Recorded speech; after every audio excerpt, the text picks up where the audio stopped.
Si vous aussi vous souhaitez rejoindre la bande des dingos qui parlent latin ou grec ancien, aujourd'hui, j'ai 3 conseils pour vous. 3 conseils que j'aurais bien aimé personnellement recevoir plus tôt, car ils m'auraient fait gagner beaucoup de temps. Il y a quelques semaines, j'ai fait une vidéo sur la lecture en latin et en grec, dans laquelle je vous invitais à tuer le traducteur en vous, c'est-à-dire à lire directement dans le texte sans le traduire. Et j'ai eu une prise de conscience après avoir fait cette vidéo. J'ai fini par me dire: «Mais mon petit Guillaume, est-ce que ça n'est pas vrai aussi quand on essaye de parler latin ou grec ancien?»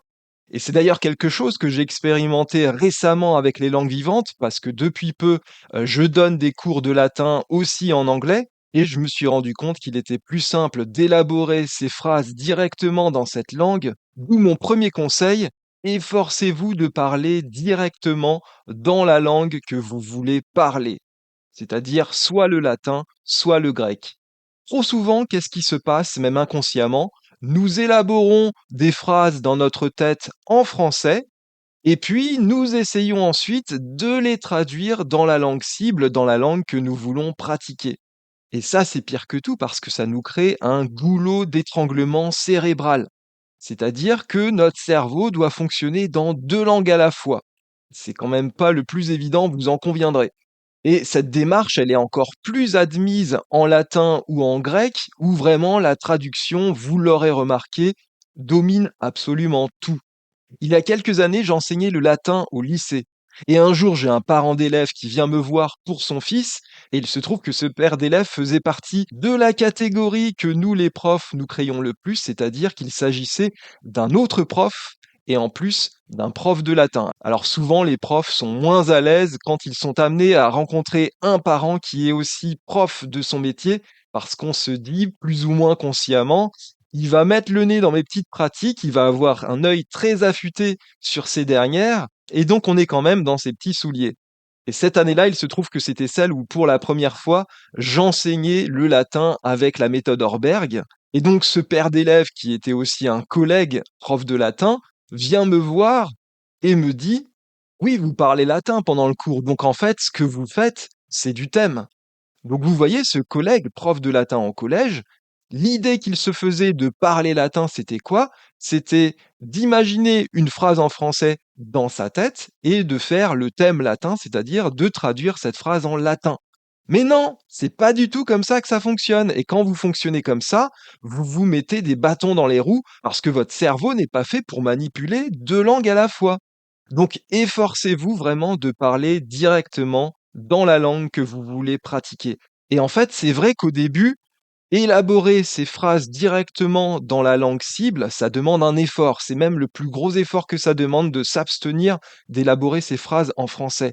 Mais une fois qu'on prend l'habitude, en fait, ça devient beaucoup plus simple de parler dans la langue cible puisqu'on n'a plus justement à passer par un intermédiaire, la langue française en l'occurrence. Et puis l'avantage qu'il y a à s'exprimer directement dans la langue cible, c'est que ça évite de rester bloqué sur un mot. Parce que si vous élaborez votre phrase dans votre tête pour ensuite la traduire en latin ou en grec, il y a des mots que vous n'allez pas connaître ou alors vous vous en souviendrez quand ça sera déjà trop tard. C'est-à-dire que vous aurez un trou de mémoire, je ne me souviens plus comment on dit ce mot.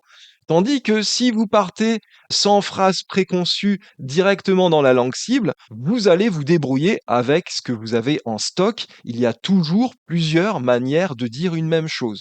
Alors bien sûr, vous n'allez pas avoir beaucoup d'occasions de parler en latin avec des gens et encore moins en grec ancien. Bien sûr, il y a ChatGPT, j'ai fait une vidéo là-dessus récemment. Et bien sûr, on peut aussi se parler latin ou grec ancien à soi-même. Le problème, c'est qu'on risque vite de tourner en rond. Moi, j'ai fait ça à une époque, et en fait, à force de le faire tous les jours, on a tendance un peu toujours à se raconter la même chose, les mêmes histoires, donc on est sur les mêmes phrases. Évidemment, on est dans une zone de confort, mais on tourne en rond, et donc c'est pas terrible. Et ça m'amène à mon deuxième conseil. Je vous conseille d'essayer de vivre dans la langue que vous voulez pratiquer. Alors, vivre dans la langue qu'on veut pratiquer, qu'est-ce que ça veut dire?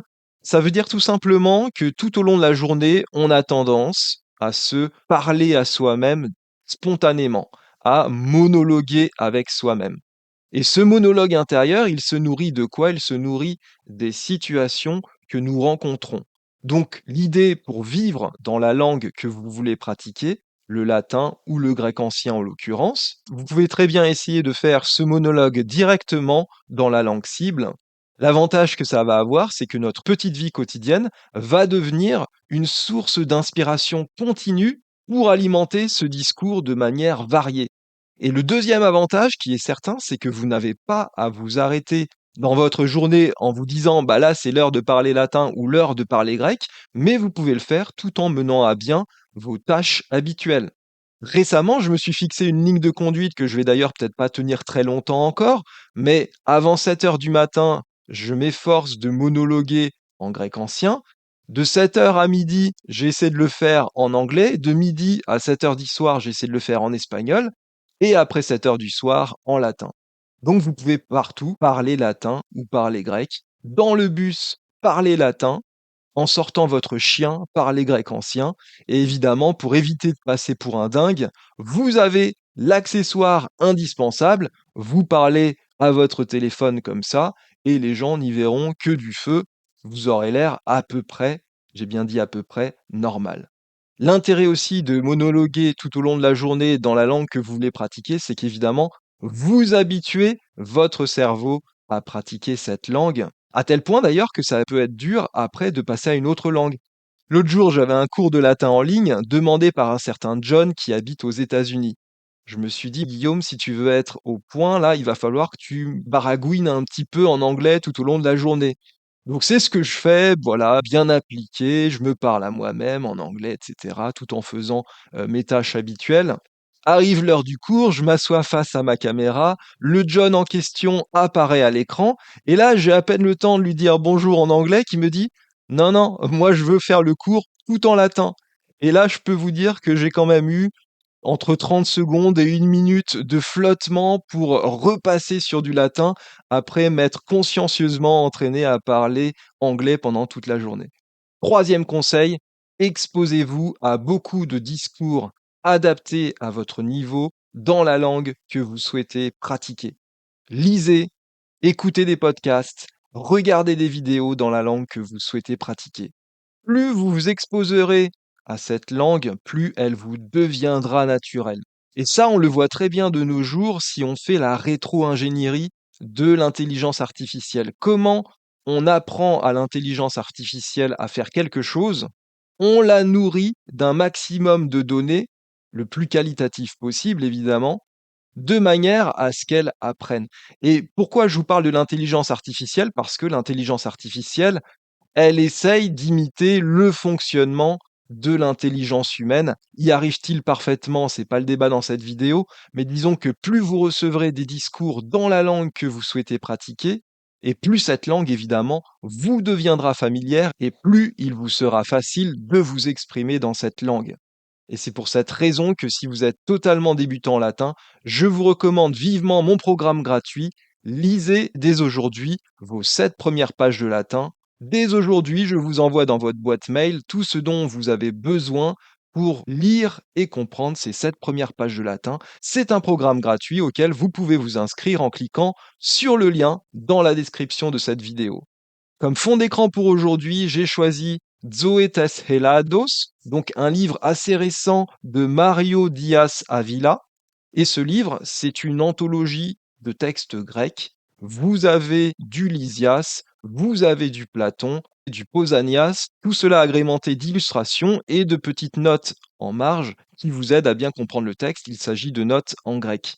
Sur le plan de la présentation, il s'agit d'un livre qui est fait par les éditions Cultura Classica, donc qui ressemble beaucoup à la méthode Logos. Mais le niveau des textes n'est pas pour autant forcément évident, donc je recommande ce livre uniquement si vous avez un niveau intermédiaire, voire avancé en grec. J'espère que cette vidéo vous a plu, j'espère qu'elle vous a intéressé et surtout qu'elle vous aidera à parler plus facilement latin ou grec ancien si c'est votre souhait. Et si vous avez déjà essayé de parler latin ou grec ancien, dites-moi en commentaire quelles sont les principales difficultés auxquelles vous vous êtes heurté. Je vous en remercie d'avance, à bientôt.